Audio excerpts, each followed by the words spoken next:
우리 교회 소식 잠깐 전하겠습니다.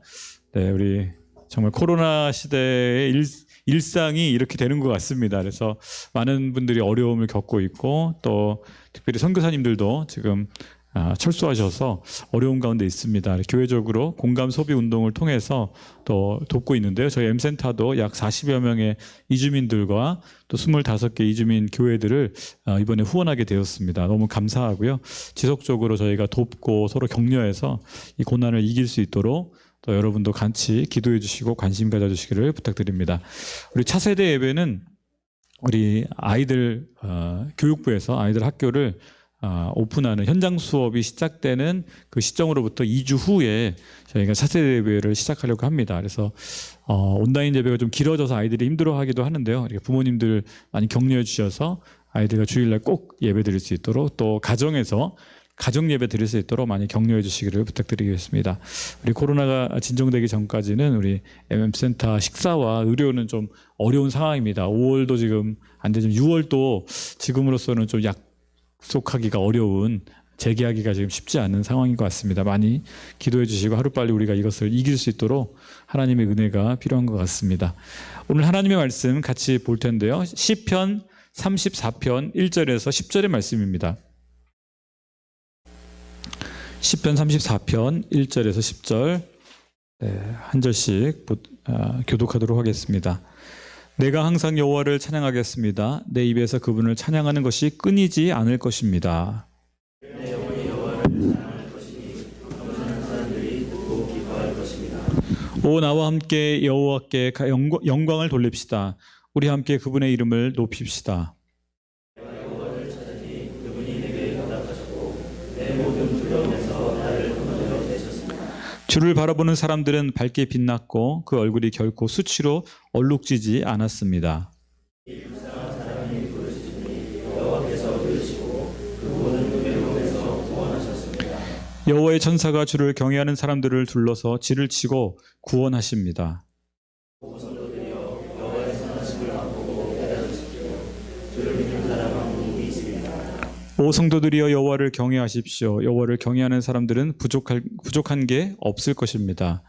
젊은 사자들이라도 힘이 없고 굶주릴 수 있지만 여호와를 찾는 사람들은 좋은 것이 부족할 리 없습니다. 오늘 여호와를 경외하는 인생이라는 제목으로 박창홍 목사님께서 말씀 전해주시겠습니다.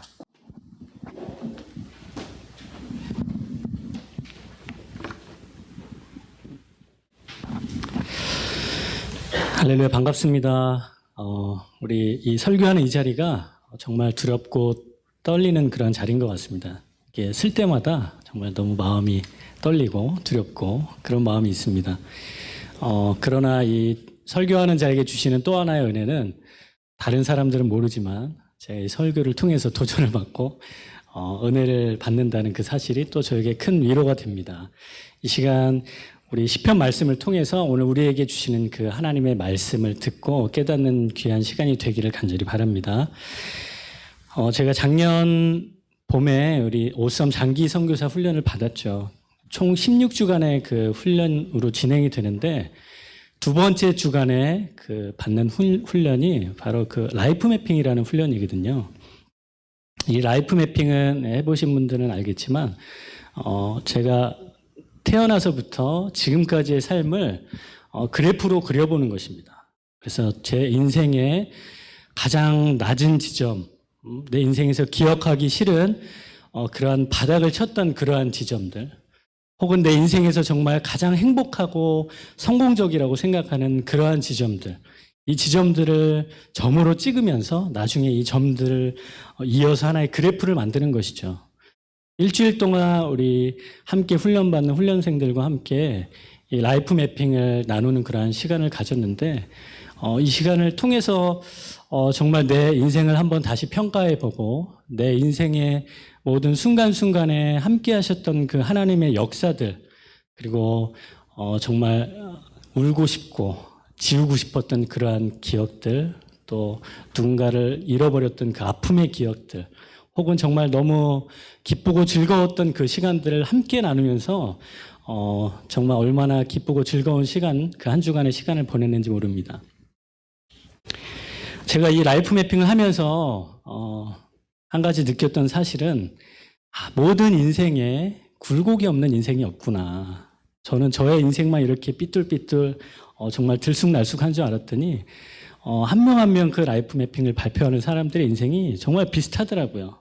들쑥날쑥하면서 바닥을 칠 때도 있고 정말 위를 찍으면서 잘 나갈 때도 있고 우리 인생이 그런 것처럼 오늘 우리가 이제 함께 살펴보고자 하는 다윗의 인생도 이 라이프 매핑으로 그려본다면 이 비슷한 그림이 그려질 것 같다는 생각이 듭니다.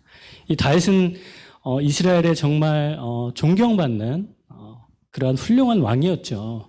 이 이름에 걸맞게 이 명성만큼이라도 또 이 다윗의 그런 험난했던 시절이 정말 많이 있었던 게 이 다윗의 인생이었습니다. 이 바닥으로 찍히는 이 다윗의 라이프 매핑 지점 중에 하나가 오늘 우리가 읽었던 이 시편의 배경이 되는 그러한 시기입니다. 인생의 광야를 보내고 있는 이 다윗이 그 바닥을 찍고 있는 그 순간에 어떻게 하나님 앞에 반응하였는가. 오늘 다윗이 지은 이 한 편의 시를 통해서 우리 그리스도인들이 인생 여정에 가져야 할 태도가 어떠해야 하는가를 함께 또 살펴보고자 합니다. 우리 너무나도 다윗의 그 인생을 잘 알고 있죠. 이 다윗은 유대 베들레헴에서 태어난 목동으로 자라난 그러한 소년이었습니다. 어느 날 이 다윗에게 선지자 한 명이 찾아오죠. 이 선지자가 찾아와서 문득 이 다윗에게 기름을 붓습니다. 영문도 모르고 이 다윗은 머리에 기름을 바르게 되죠. 이 사무엘상 16장에 다윗의 이 순간을 이렇게 기록을 합니다. 이날 이후로 다윗이 여호와의 영에 크게 감동되었다 이렇게 표현을 하고 있죠. 하나님께서 개입하신 그 인생이 하나님을 경외하는 인생으로 살게 된 것입니다. 그 이후로 다윗이 어떻게 됐습니까? 이 악령이 든 사울에게 불림받아서 이 사울 곁에서 수금을 타는 일을 하죠. 이 목동에서 저 시골 목동에서 양을 치던 그런 목동이 직업이 바뀌어서 이제는 왕의 궁전에서 일하는 그러한 왕 곁에서 일하는 사람이 되었습니다. 신분이 상승하게 된 거죠. 이 다윗의 인생에 그 상승 곡선을 지금 타고 있는 것입니다. 이 다윗에 대한 평가를 보면 다윗은 용감하고 또 말도 잘하고 외모도 출중해서 이 많은 사람들에게 인정을 받았다 이렇게 성경은 평가를 하고 있죠. 또한 사울 왕에게도 많은 사랑을 받았습니다. 그리고 이 블레셋과 이스라엘의 전투, 이 전투에서 이 골리앗을 물맷돌 하나로 쓰러뜨리게 되죠. 이 엄청난 이 사건을 또 지나면서 이 다윗의 명성이 온 이스라엘에 퍼지게 됩니다. 그야말로 이 다윗 인생에 정말 정점을 찍은 시간이 아닐까 싶습니다. 그리고 나서 이 사울 왕이 이제 다윗에게 자신의 딸을 주게 되죠. 이 사건으로 인해서 이 사울의 딸이었던 이 미가를 이 다윗에게 주게 되고 다윗은 이 사울 왕의 사위가 되게 됩니다. 정말 이 젊은 다윗 인생에 고속도로를 탄 것과 같은 그러한 상승 곡선을 타고 있습니다. 그런데 이런 다윗의 명성 때문에 아이러니하게도 그의 불행한 20대가 시작이 되죠. 이 불같은 사울의 질투가 시작이 되었고 그리고 결국은 이 사울을 피해서 도망자의 삶을 살게 됩니다. 처음에는 이 높당으로 도망을 가게 되지만 계속해서 사울이 추격하고 쫓아오게 되자 결국 이스라엘의 적국이었던 이 블레셋으로 도망을 치게 되죠. 그러나 다윗을 알아본 이 블레셋의 신하들이 이 왕에게 이렇게 보고를 합니다. 그 골리앗을 쓰러뜨렸던 그 다윗 장군이 지금 이곳 땅에 와 있습니다. 이곳에 와 있습니다.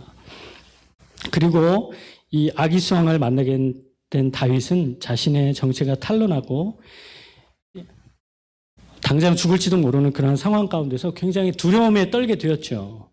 당시의 상황을 이 사무엘상에는 자세히 기록을 하고 있는데요. 사무엘상 21장 12절 13절에 우리 함께 읽어보겠습니다. 시작. 다윗은 이 말이 마음에 걸렸습니다. 그는 가드왕 아기스가 너무나 두려웠습니다. 그래서 다윗은 그들 앞에서 정상이 아닌 것처럼 꾸몄습니다. 다윗은 그들 가운데 있는 동안 미친 척하며 문짝을 긁적거리기도 하고 수염에 침을 흘리기도 했습니다.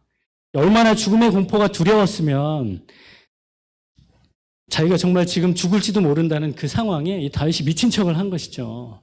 그래서 문짝을 막 긁으면서 침을 흘리고, 상상이 되진 않습니다. 제가 흉내를 낼 수도 없을 것 같아요. 정말 몸부림친 거죠. 살고 싶어서 이 문짝을 긁으면서 미친 척을 하면서. 그런데 놀랍게도 이 아기스 왕이 정말 미쳤나 보다, 다윗이. 그리고 왜 나에게 이런 미친 사람을 데리고 왔어? 이러면서 다윗을 쫓아내게 되죠. 오늘 우리가 읽은 이 시편 34편의 이 시편이 다윗이 아비멜렉 왕에게 쫓겨난 이후에 지은 시입니다. 그래서 시편 34편 맨 위에 보면 이렇게 적혀 있죠. 아비멜렉 앞에서 미친 척하다가 쫓겨났을 때 지은 시. 이 아비멜렉이 이 아기스 왕의 칭호인데요. 이 아기스 왕에게 쫓겨난 바울은 아마 만감이 교차하는 그러한 시기였을 것 같아요. 물론 죽을 뻔하다가 살아났을 그 기쁨도 있었겠지만 자신의 자존감이 바닥을 치고 도대체 인생이 무엇일까? 내가 정말 살기 위해서 이렇게 미친 척까지 해야 되나? 그런 생각도 많이 들었을 것 같습니다. 사울 왕에게 몇 번이나 죽을 뻔한 그런 고비를 넘기고 이 도망자의 삶을 살아야 했던 이 다윗이 그 몸과 마음이 많이 지쳐 있을 것 같아요. 그리고 불안함에 떨어 있었을 것입니다. 하루라도 발을 쭉 뻗고 잠을 잤을 때가 없었겠죠. 언제 죽을지 모르는 그런 위험 가운데 있었으니까요. 이 다윗이 쫓기는 마음에 오죽하면 이 적진으로 도망을 갔을까라는 그러한 생각도 해봅니다. 그런데 그곳에서 미친 척하면서 생명을 부지해야 했던 이 다윗이 자신의 인생이 초라하다 못해서 정말 비참하다고 느꼈을 것이죠. 여러분들, 우리의 인생을 돌아보면 이 다윗과 같은 그러한 시기가 있지 않습니까? 정말 내 인생 비참하다. 내가 정말 사는 게 뭔지 모르겠다. 참 한숨이 나오고 인생이 바닥을 치는 것 같은 그러한 시기가 있을 것입니다. 저도 미국에서 한 4년 반 정도 생활하다가 그리고 한국을 돌아와서 제가 한 6개월 정도 백수의 생활을 하던 시절이 있었습니다. 처음에 한 1개월은 굉장히 좋더라고요. 미국에서 너무 힘들게 지냈으니까 한 1개월 동안은 정말 발 편히 쭉 뻗고 정말 편하게 한번 쉬고 놀아보자 이런 마음으로 1개월 지냈는데 자꾸 마음에 불안함이 생기는 거죠. 사실은 이제 미국에서 갔다 와서 여러 교회에다 사실 이력서를 많이 냈어요. 제가 교회에서 사역을 하려고 이력서를 냈는데 연락이 오지 않는 거죠. 우리 가족들은 먹고 살아야 되고 돈이 필요한데, 그래서 그때 참 불안한 마음에 제가 그때 무엇을 했냐면 제 친한 형과 함께 노가다를 나갔어요. 그래서 이 공사판에서 정말 열심히 일을 했어요. 공사판에서 막 일을 하다가 그때 제가 한 달 계약직으로 이 전기 회사에 그 취직을 하게 됐어요. 그 형과 함께. 그때 이제 저희가 했던 그 임무 중에 하나가 뭐냐면, 여러분 그 청라 아시죠? 인천 청라에서 영종도까지 이어지는 지하 통로가 있다는 사실 여러분 아십니까? 지하 통로가 있어요. 이 청라에서부터 이 지하 통로, 이 사람보다 더 큰 크기의 이 큰 굴을 청라부터 영종도까지 바닥에 뚫어놨거든요. 이 통로에 무엇을 깔아놨냐면 이 굵은 전기선을 여러 가닥을 그 바닥을 통해서 이제 인천에서 이 영종도까지 전기를 공급을 하는 거죠. 한 달 동안 그곳에서 이 전기선을 묶는 작업을 했어요. 한 달 동안 그 형과 함께 아침 새벽 일찍 동이 틀 때 이 작업장에 나가가지고 이 청라에 그 굴로 통하는 그 문이 있어요. 그 문으로 들어가서 도시락을 가지고 들어가서 거기서 그 컴컴한 곳에서 불을 켜놓고 작업을 하다가, 그리고 점심 거기서 먹고 이제 5시, 6시 돼서 굴을 나오면 밤이 깜깜해진 거죠. 그러니까 정말 그때 한 일주일 정도는 그런 생각이 들더라고요. 야, 내가 그래도 미국에서 공부도 하고 오고 참 내 인생이 쫙 펴질 줄 알았는데 내 인생 이게 뭐지? 정말 너무 힘들다, 비참하다, 막 이런 생각이 처음에 막 들더라고요. 지금 다윗의 지금 상황이 그러한 상황이 아니었을까 싶어요. 내 인생이 정말 지금 뭐 하는 거지? 한때는 정말 잘 나가고 내 인생의 정점을 찍은 그런 시기가 있었는데 지금은 정말 내 생명을 부지하기 위해서 이렇게 쫓겨다니는 생활을 하고 미친 척까지 하면서 정말 내 인생이 이렇게 살아야 하나. 다윗이 아마 그러한 생각이 들었을 것 같아요. 그런데 그 순간에 다윗은 어떠한 선택을 했습니까? 자신을 이렇게 비참하도록 내버려둔 그 하나님을 향해서 손가락질하고 원망할 수도 있었을 거예요. 그런데 다윗은 그렇게 하지 않았죠. 그는 불평과 원망하는 대신에 하나님을 찬양하는 것을 선택을 했습니다. 그리고 내 인생에서 하나님을 찬양하는 것이 끊이지 않도록 하겠다. 그렇게 다짐을 하죠. 우리 1절 말씀 함께 읽어보겠습니다. 1절 시작. 내가 항상 여호와를 찬양하겠습니다. 내 입에서 그분을 찬양하는 것이 끊이지 않을 것입니다. 다윗이 그렇게 고백한 거죠. 내가 죽음의 구덩이에서도 내가 하나님을 찬양하겠습니다. 그리고 어떠한 인생의 순간에서라도 내가 하나님을 찬양하는 것을 멈추지 않겠습니다. 정말 놀라운 고백 아닙니까? 다윗이 그 절망의 상황에서도 감사의 조건을 찾은 것이죠. 생명을 잃을 뻔한 그 위협과 불안함에서도 자신의 생명을 지켜주신 그 하나님을 찬양하고 있는 것입니다. 더 나아가서 이 다윗은 이렇게 고백하죠. 여러분, 우리 함께 찬양합시다. 함께 그 이름을 높입시다라고 권면의 말씀을 합니다. 우리 2절, 3절 우리 이어서 함께 읽어보겠습니다. 시작. 내 영혼이 여호와를 자랑할 것이니 겸손한 사람들이 듣고 기뻐할 것입니다. 오, 나와 함께 여호와께 영광을 돌립시다. 우리 함께 그분의 이름을 높입시다. 아멘. 여러분, 인생을 살아가다 보면 이 라이프 매핑의 그래프처럼 우리 인생에 오르막이 있죠. 또 반면에 때로는 바닥을 치고 곤두박질 칠 때도 있습니다. 그 삶의 순간에 우리가 어떻게 반응하느냐는 바로 우리 자신들의 몫입니다. 다윗은 그 곤고함 가운데 하나님을 찬양하는 것을 선택했습니다. 그리고 하나님께 부르짖음을 선택했습니다. 그리고 실제로 다윗은 시편 150편에 73편, 73편의 그 시를 다윗이 직접 썼죠. 평생에 그는 하나님을 찬양하고 하나님을 위한 시를 만들었던 것입니다. 그가 기쁠 때나 혹은 그가 범죄하고 어두운 나락에 떨어질 때도 그는 살아계신 하나님을 기억하며 찬양하는 그러한 인생을 살았던 것이죠. 여러분 인생에서 그러한 상황에 맞닥뜨릴 때 여러분들은 어떠한 선택을 하십니까? 혹은 불평과 원망을 선택하십니까? 아니면 다윗처럼 감사와 찬양을 선택하시겠습니까?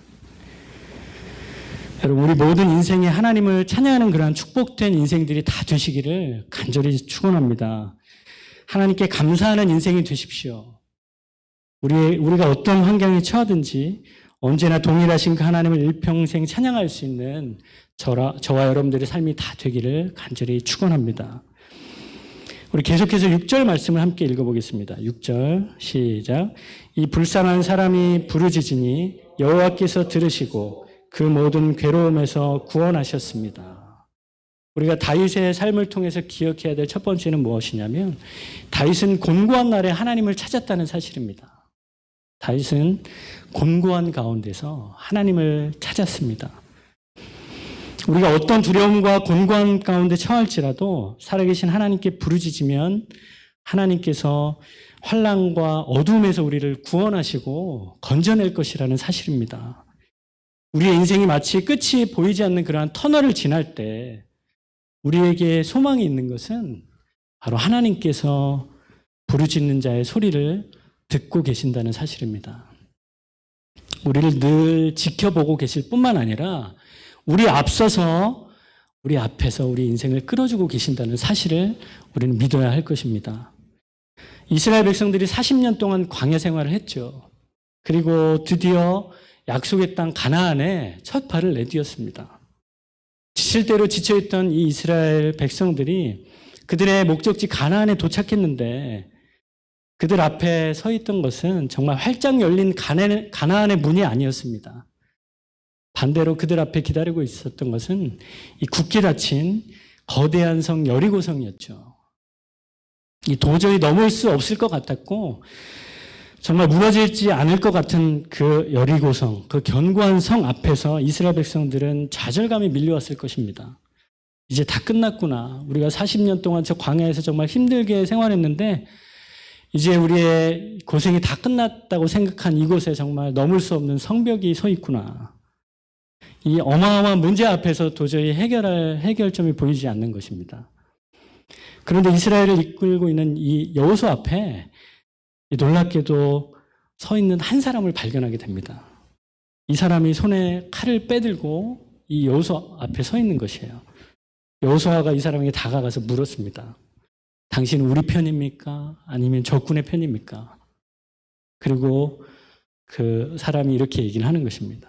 나는 지금 여호와의 군사령관으로 여기 와 있습니다. 내가 당신들 앞에 서서 먼저 와서 여기 기다리고 있었습니다. 이 하나님의 군대 장관이 이스라엘보다 먼저 앞서서 이 여리고성 앞에서 기다리고 있었던 것이죠. 답이 보이지 않는 그 상황 가운데서 하나님이 함께 하셨습니다.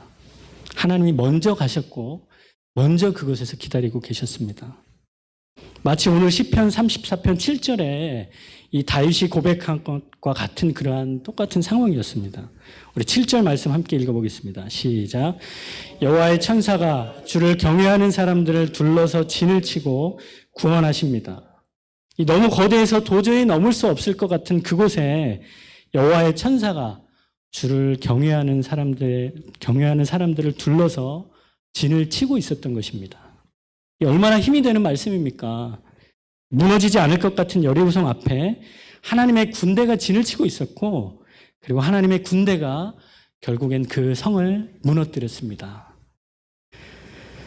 여러분 지금 여러분의 삶을 가로막고 있는 것이 있습니까? 여러분 그것이 무엇이든 간에 하나님께 부르짖으십시오. 만약 여러분이 하나님을 경외하고 있다면 오늘 말씀처럼 여호와의 천사가 여러분들 곁에서 여러분을 위해 진을 치고 있을 것입니다. 그리고 여러분들을 도와주실 것입니다. 여러분 하나님을 경외하는 자에게 하나님의 천사가 늘 돕고 있다는 사실을 여러분 기억하시길 바랍니다. 두 번째 다윗은 하나님의 선하심을 맛보아 알던 사람이었습니다. 이 공고함 가운데 하나님께 부르짖었던 이 다윗이 이어서 놀라운 고백을 하게 되죠. 우리 8절 말씀 함께 읽어보겠습니다. 8절 시작. 오 성도들이여 여호와의 선하심을 맛보고 깨달으십시오. 주를 믿는 사람은 복이 있습니다. 이 여호와의 선하심을 맛보고 깨달으십시오. 이 영어 성경에 이렇게 기록이 되어 있더라고요. Taste and see that the Lord is good. 맛보고 보아라. 그것을 느껴보고 그리고 내 눈으로 확인을 해라. 이 다윗의 이 고백은 지금 8절의 이 고백은 이 다윗이 직접 경험하지 않으면 나올 수 없는 그러한 확신에 찬 그러한 고백이죠. 도대체 다윗이 무엇을 경험했길래 이런 고백을 할 수 있었던 것일까요? 다윗은 하나님께서 하신 일을 직접 눈으로 보았죠. 자기보다 몇 배가 큰 이 거인 골리앗이 자기 눈앞에서 쓰러지는 것을 보았습니다. 이 불가능한 그러한 사실이 만군의 여호와의 이름으로 쓰러지고 해결되는 것을 보았습니다. 이 선하신 하나님이 하셨던 엄청난 그러한 일들을 직접 눈으로 목격한 것이죠. 여러분, 여러분의 인생에서 다윗처럼 하나님께서 하신 그러한 일들을 우리가 경험하고 있지 않습니까? 하나님이 하셨던 그 역사를 우리가 기억하지 않습니까? 우리 인생 곳곳에서 일하시고 계시는 그 선하신 하나님을 우리가 다 경험했을 줄로 믿습니다. 위기의 순간에 우리와 함께 하셨던 그 하나님을 여러분 기억하시고 지금 우리 앞에 서 있는 이 어마어마한 여리고성 앞에서 하나님을 찾으라. 하나님께서 이렇게 우리에게 도전하고 있는 것입니다. 여러분 지금 세계는 이 코로나라는 위기에 직면해 있죠. 현재까지 코로나 누적 확진자 수가 450만 명에 이르고 이 사망자는 30만 명에 이른다고 합니다. 전문가들이 예측하기를 코로나로 인한 피해가 몇 배는 더 클 것이다 이렇게 예측을 하고 있죠. 우리가 알고 있듯이 이미 14세기 흑사병으로 2천만 명의 숫자가 죽었죠. 그리고 20세기 스페인 독감으로 인해서 5천만 명의 사람이 또 죽었습니다. 그런데 사람들은 이렇게 생각을 하고 있었던 것이죠. 지금은 의학이 훨씬 발달해 있고 그리고 모든 질병을 치료할 수 있다. 지금은 21세기가 아닙니까?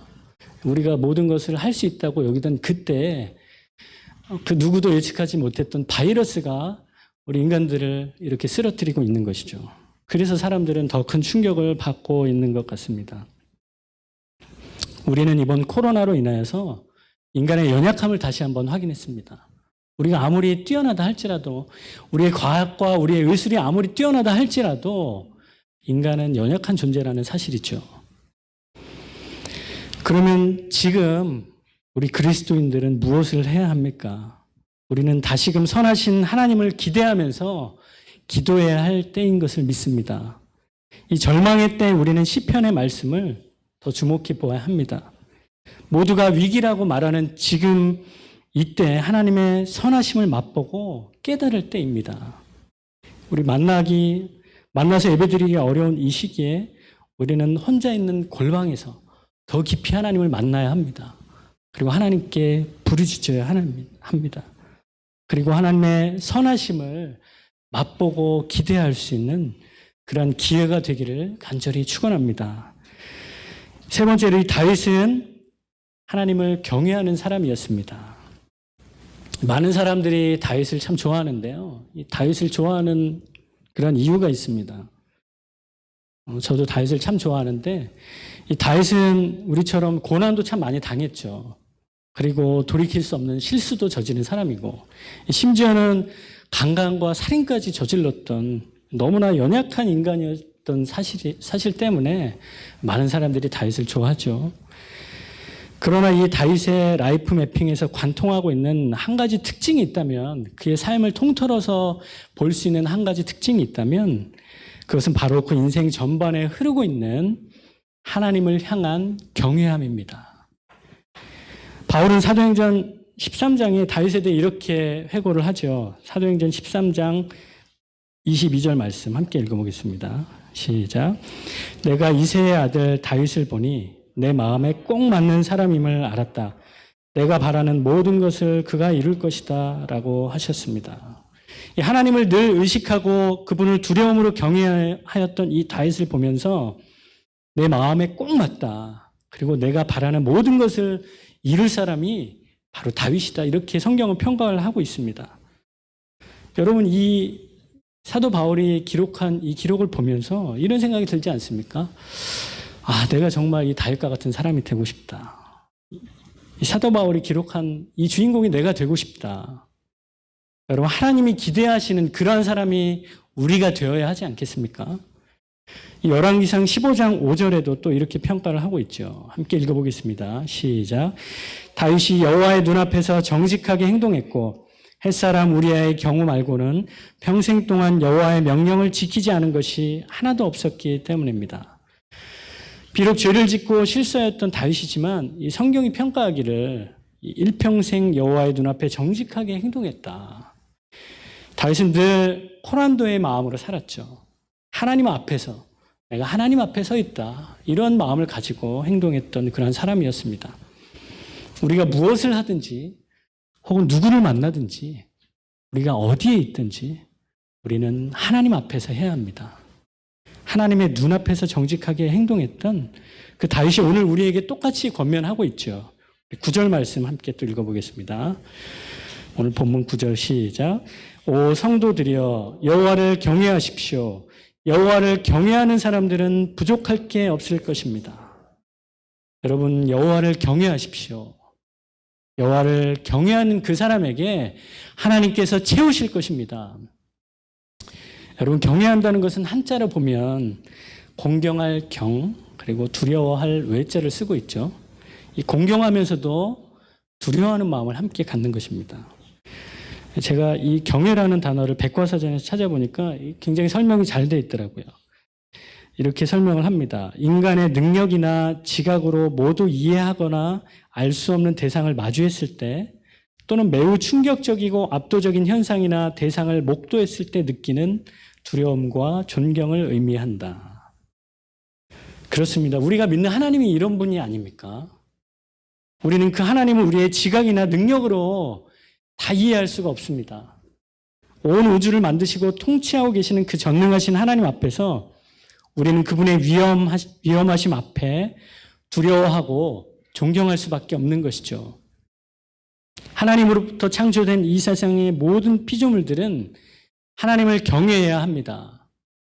그리고 하나님을 경외하는 것이 우리 삶의 모든 부분이 되어야 합니다. 신앙생활이 삶의 일부분이 아니라 우리의 모든 삶이 하나님을 섬기고 경외하는 것이 되어야 하는 것입니다. 여러분의 모든 삶이 정말 하나님을 경외하고 있습니까? 제가 어느 책에서 이렇게 기록된 것을 보았는데 아무도 보지 않는 곳에서 혼자 있을 때가 그 사람의 진짜 모습이다. 여러분 우리 골방에서 여러분 어떻습니까? 우리 골방에서 정말 우리가 하나님을 찾고 하나님을 묵상합니까? 함께 모여있는 이 시간 말고 우리가 혼자 있는 그 시간에 우리가 하나님을 의식하고 날마다 하나님과 동행하고 있습니까? 여러분 과거에 우리가 하나님을 동행했다면 지금 이 시간에도 여러분 동일하게 그렇게 하나님을 경외하고 있습니까? 제가 설교를 준비하다가 문득 제 중학교 2학년 때 사건이 떠올랐습니다. 제가 중학교 1학년 수련회 때 여름 수련회 가가지고 정말 찬양하고 기도하면서 그때 성령 체험을 처음 했죠. 그리고 정말 하나님 살아계시구나. 제가 그때 막 방언도 받고 너무 제 마음이 뜨거워가지고 중학교 1학년 어린아이가 정말 순수한 마음에 성령님이 정말 나와 늘 함께 하시다. 이런 정말 굳건한 확신이 있었어요. 그때가 아마 중학교 2학년 때였던 것 같은데 저희 어머니가 어느 날 복숭아를 썰어가지고 저에게 복숭아를 먹으라고 주신 거죠. 그리고 이제 어머니는 밖에서 일 보러 나가시고 그때 제가 지금도 생각이 나는데 제가 그때 뭐라고 생각을 했냐면 지금 성령님이 나와 함께 계시니까 성령님이 복숭아를 함께 드시겠지. 그리고 제가 실제로 한 5분 정도를 기다렸던 것 같아요. 성령님 복숭아 빨리 드세요.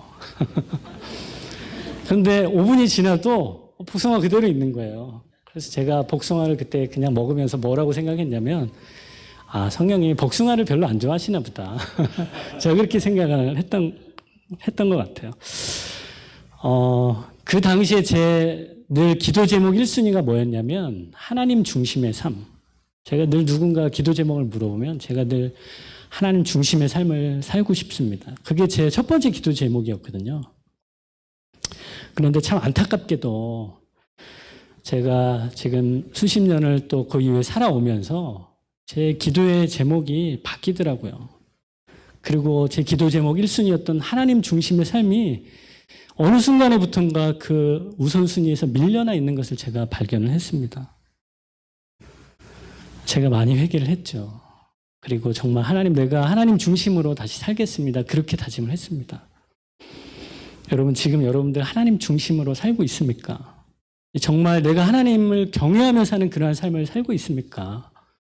여러분 우리 마음의 중심을 되돌아보아야 할 때입니다. 여러분 군대 가면 사격하기 전에 늘 하는 것이 있습니다. 뭐냐면 바로 영점 사격이라는 것을 하죠.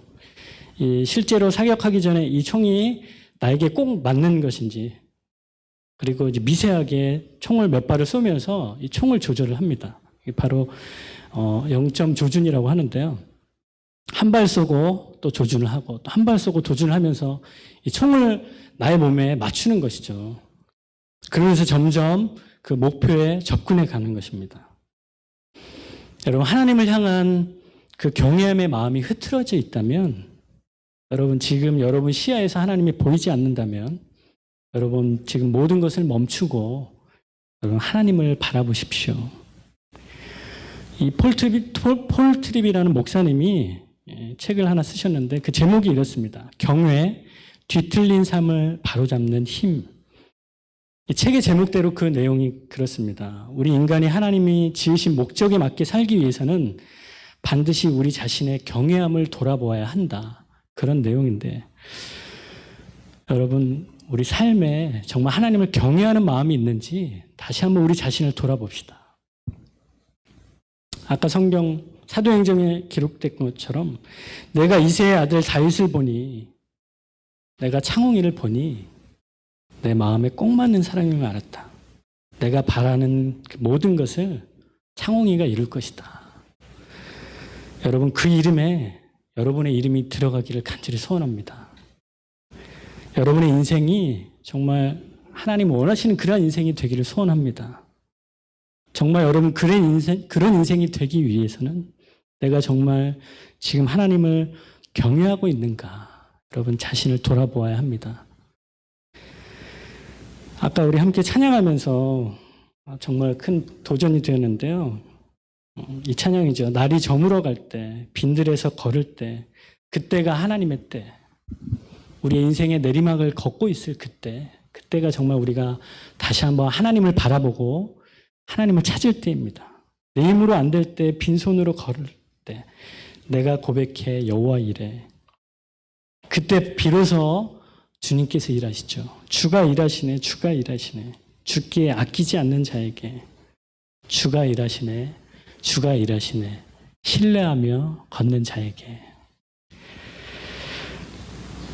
여러분, 하나님께서 부르시는 그날까지 우리 인생의 라이프 맵은 계속해서 오르락 내리락 할 것입니다. 그러나 다윗의 인생처럼 우리 인생의 라이프 맵에 하나님을 경외하는 그 마음이 변함없이 흐르게 되기를 간절히 축원합니다. 아멘. 우리 시간 함께 우리 잠깐 통성으로 기도하는 시간을 가졌으면 좋겠습니다.